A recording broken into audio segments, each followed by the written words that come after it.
Volt প্যানেলে আমরা জানি যদি এভারেজ ধরি একটা 12 ভোল্ট সিস্টেমের একটা 100 ওয়াট প্যানেল থেকে আমরা সহজে বোঝা যাব ইনশাল্লাহ।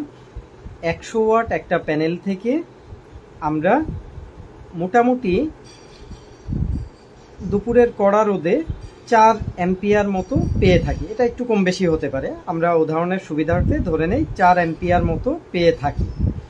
আর এটা যদি আবার 24 ভোল্ট হয়, আমি আবারও বলতেছি এটা কিন্তু পিডব্লিউএম এর ক্ষেত্রে বলা হইতেছে, পিডব্লিউএম সিস্টেম।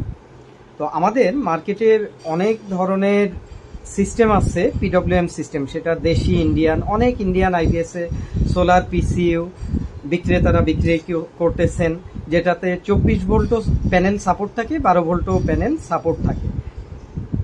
আবার অনেক পিডব্লিউএম কন্ট্রোলার আছে যেটাতে 24 ভোল্ট প্যানেলও সাপোর্ট থাকে, পিডব্লিউএম এ 12 ভোল্ট প্যানেলও সাপোর্ট থাকে। অর্থাৎ আপনার ব্যাটারি 12 ভোল্ট, এই 12 ভোল্ট ব্যাটারির জন্য ওই কন্ট্রোলার বা ওই সোলার পিসিইউ আইপিএস কনভার্টার যেটাই হোক, সিস্টেমটা পিডব্লিউএম, এটা এই সিস্টেমটা আপনার 24 ভোল্ট প্যানেলও সাপোর্ট নেয়, 12 ভোল্ট ব্যাটারিও সাপোর্ট নেয়। তো বিক্রেতারা, আমার খুবই দুঃখ লাগে এবং কষ্ট লাগে যে বিক্রেতারা এই পিডব্লিউএম সিস্টেমে কাস্টমারদেরকে বিক্রির সময় বলে দেয়, সামান্য এতটুকু মুনাফার জন্য তারা বলে যে ভাই আমাদের এটাতে পিডব্লিউএম হয়তো বলে বা বলে না, তো বলে যে আমাদের এটা 12 ভোল্ট বা 24 ভোল্ট উভয় ধরনের সোলার প্যানেল সাপোর্ট করে। তো দেখেন 100 ওয়াট প্যানেলে 12 ভোল্ট সিস্টেমে পাচ্ছেন আপনি 4 অ্যাম্পিয়ার। 24 ভোল্টে 12 ভোল্টে যদি 4 পান, তাহলে 24 ভোল্টে একই অনুপাতিকে আপনি 100 ওয়াট প্যানেল থেকে সে দিতে পারবে আপনাকে 2 অ্যাম্পিয়ার। তাহলে এই দুই ক্ষেত্রেই যদি আমি 500 ওয়াট ধরি,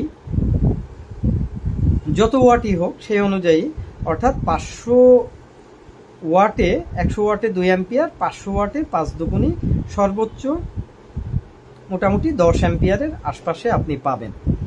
একইভাবে 12 ভোল্ট সিস্টেমেও আপনি 500 ওয়াট প্যানেল থেকে আপনি মোটামুটি 4-5 20 অ্যাম্পিয়ার পেতে পারেন।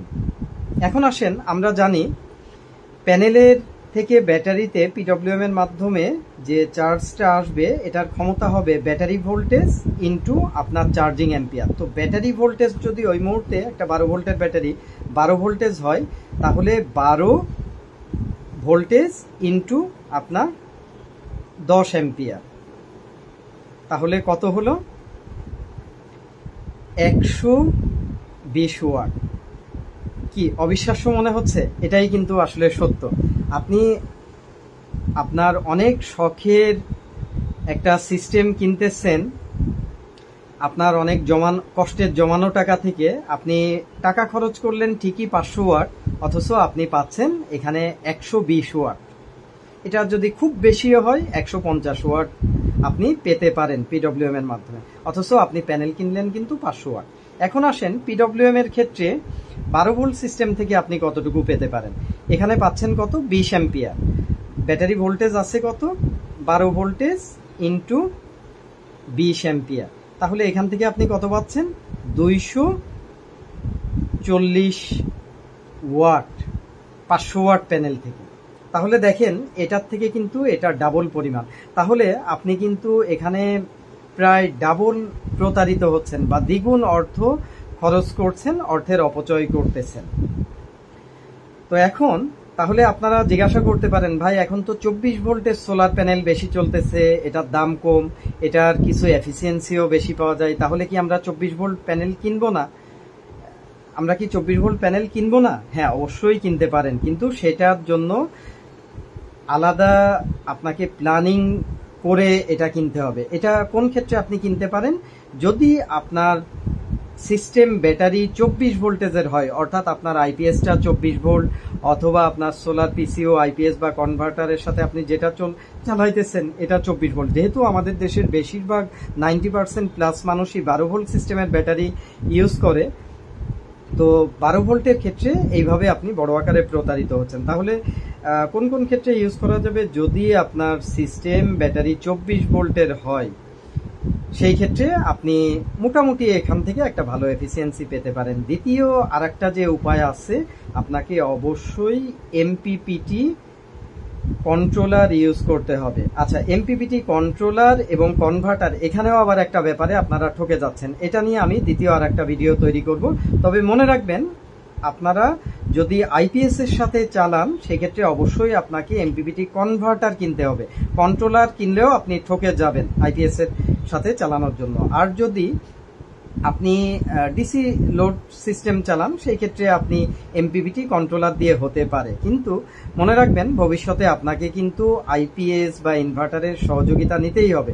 সেই ক্ষেত্রে অবশ্যই এমপিপিটি কনভার্টার কিনতে হবে, কন্ট্রোলার নয়, CONV। তো আজকের ভিডিওটা আমি আর বড় করব না। ভিডিওর লাস্টে যাদের আমার কথাতে কনফিউশন থাকবে তাদের জন্য আমি দেখিয়ে দিচ্ছি। আমি গুগলে জিমিনিতে কোশ্চেন করছিলাম, একটি 12 ভোল্ট ব্যাটারি এবং পিডব্লিউএম সিস্টেমে 24 ভোল্ট সোলার প্যানেল ব্যবহার করা কি ঠিক হবে? আর এভাবে যদি কোনো বিক্রেতা কাস্টমারকে বিক্রি করে তাহলে ইসলামের দৃষ্টিকোণ থেকে এটি কি হালাল নাকি হারাম হবে? তো দেখেন জিমিনি কি উত্তর দিচ্ছে, এটা আমি পড়ে শোনাচ্ছি না, আশা করি আপনারা ভিডিও পজ করে পড়ে নেবেন। তো এখানে কিন্তু জিমিনিও স্পষ্টত এটাকে হারাম বলতেছে।